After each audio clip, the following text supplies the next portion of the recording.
Vous le disiez en introduction de cette émission, nous allons faire un focus ce matin sur Emmaüs Solidarité. C'est une merveilleuse association d'utilité publique qui œuvre face à la grande précarité en général. Et si on vous en parle ce matin, c'est pour mettre en avant son travail auprès de femmes enceintes et de jeunes mamans qui n'ont rien, qui sont démunies. Et on est ravis d'accueillir pour en parler docteur Marie-France Éprinchard. Bonjour. Bonjour docteur. Bienvenue dans la Maison des Maternelles. Vous êtes la présidente d'Emmaüs Solidarité. Vous êtes vous-même médecin généraliste.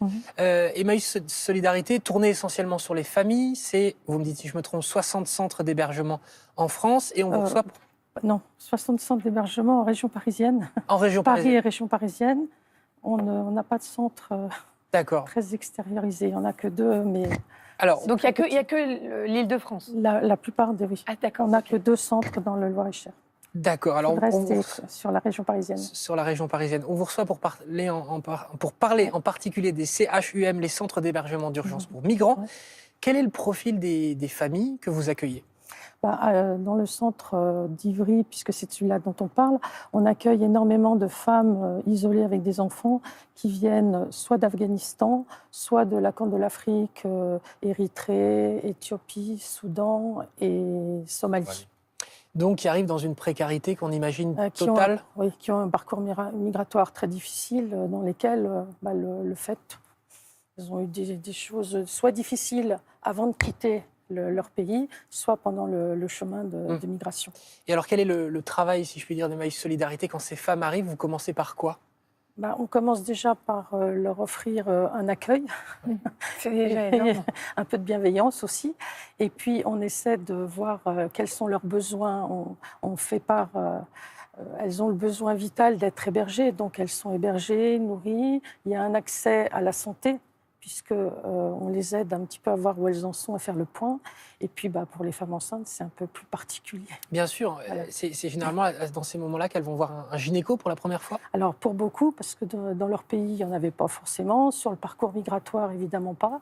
Et donc, dans ce CHU d'Evry, on a créé justement un pôle santé très important en partenariat avec le SAMU social de Paris, qui coordonne, et un certain nombre de bénévoles, dont Gynéco sans frontières, Pédiatres du Monde, on a les infirmières du SAMU social, on a des bénévoles psychologues, pédopsychiatres, pour essayer de faire face à l'ensemble des besoins de ces familles. Qui vont travailler d'une certaine manière un peu en urgence avec ces femmes? Alors on travaille à la fois en urgence quand ils arrivent, mais ils vont quand même rester sur notre site quand même quelques mois, le temps qu'on puisse faire les orientations. Donc ça permet quand même d'avoir un petit suivi et d'avoir un contact aussi avec. Et de se poser un petit peu avec de la bienveillance, comme vous le disiez. C'est important. Alors, en janvier dernier, nous avions suivi au CHUM Fatoumata, enceinte à l'époque de 8 mois, qui venait tout juste d'arriver en France, et elle se posait des questions sur son accouchement à venir. D'ailleurs, c'est grâce à vous qu'elle voyait elle aussi un médecin pour la toute première fois. Depuis, Fatoumata a accouché d'une petite fille. C'était son souhait, d'ailleurs, elle nous le disait dans le reportage, elle espérait une petite fille. Bérénice Gabriel est retournée la voir il y a quelques jours pour suivre son quotidien difficile de jeune maman.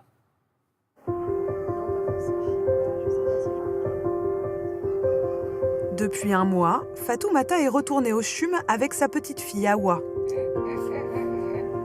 Elle qui s'inquiétait des conditions d'accouchement en France en garde un bon souvenir. C'est maman qui te fatigue.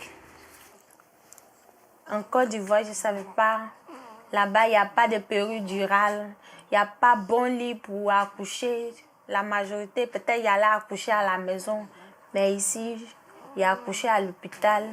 Et puis, ils ont pris bien soin de moi. Jolie, jolie. À ce jour, Fatoumata n'a ni papier ni revenu. C'est donc Emmaüs Solidarité qui la soutient. Danser. Emmaüs donne un trousseau de naissance qui est fait à partir de vêtements, de couches, de lait, de biberons, de titines, de doudous aussi. Et ça peut être aussi du matériel pour les femmes, des soins comme des gels douche, des parfums. C'est vraiment, on donne à l'enfant, mais également à la mère. Une aide matérielle, mais surtout un suivi médical. Cet après-midi, Fatoumata a rendez-vous avec les médecins de l'association Pédiatres du Monde qui interviennent à Ivry plusieurs fois par semaine. Oui.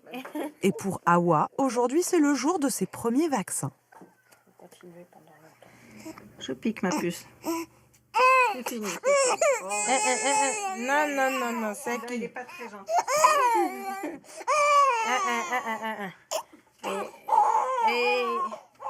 En dehors des pédiatres, Fatoumata peut aussi compter sur l'aide d'infirmières à plein temps sur le site et sur le passage régulier des sages-femmes, de psychologues et de gynécologues.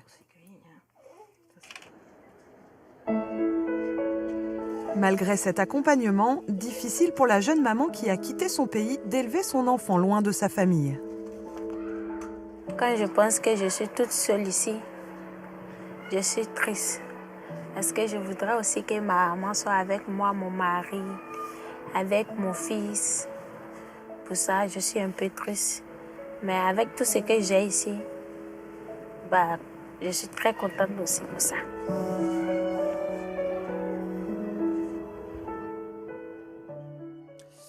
Assez émouvant. Hein. Oui, c'est très émouvant. Est-ce que c'est un cas exceptionnel, celui de Fatoumata? Non, puisque malheureusement ou heureusement, je ne sais pas, on a quand même actuellement, il y a 30 femmes enceintes sur le site du CHUM où on a grosso modo 435 familles et 165 enfants. Donc on a une grosse proportion d'enfants. Et pour ces femmes, c'est super important qu'on puisse les accompagner. Toute maman est inquiète. Les futures mamans, c'est un passage difficile. Bien sûr, hein, mais alors là, elle n'est pas dans son pays. Alors, elle n'est pas dans son pays. avec son Culturellement, mari. c'est pas la même chose. Ouais. Le mari, souvent, n'est pas là. Ouais. Et puis, c'est pour ça que toutes les équipes, que ce soit au niveau du pôle santé, le côté médical, les infirmières, etc., sont à l'écoute, mais également les salariés d'Emmaüs qui les accompagnent en permanence pour essayer de les aider à vivre cette période Le mieux particulière. Voilà. Qu'est-ce qu'elle peut espérer typiquement, Fatoumata, là, aujourd'hui? Qu'est-ce qu'elle espère Elle espère d'être... pour la suite? Parce que là, évidemment, Emmaüs Solidarité, c'est formidable ce que vous faites, mais c'est pas une solution à long terme. Non, puisqu'ils sont que de passage dans notre centre. Depuis le début, on a orienté 500 personnes dans les centres, les CADA, les centres d'accueil pour les demandeurs d'asile, et 1500 dans les centres d'accueil et d'orientation pour que ça continue. Alors nous, ce qu'on essaye, c'est de les aider d'abord à régler le côté administratif, avoir le maximum de droits possibles, et puis qu'une fois qu'ils nous quitteront, puisqu'ils n'ont pas vocation à rester éternellement, et bien qu'ils puissent se débrouiller dans la vie en France et qu'ils aient les bonnes clés pour pouvoir continuer à bâtir leur vie. Et si elle obtient le droit d'asile, sa fille d'ailleurs est française, vu qu'elle est née sur le... Donc sur le justement, ça que c'est un plus. Et voilà, et j'imagine que ça peut aider notamment pour un groupement familial et faire venir en France son Mais il y a un phénomène de temps que nous, on ne que vous maîtrise maîtrisez pas, bien sûr. Et c'est ça qui est souvent difficile à vivre pour les familles.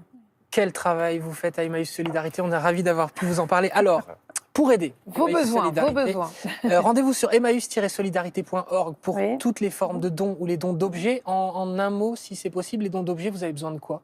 Pour tout ce qu'il faut pour les enfants, les poussettes, les bodys, donc des vêtements, des objets de périculture, les objets de périculture, des couches. les couches, oui, effectivement. Pour les objets de périculture, les poussettes, ça peut être des poussettes usagées.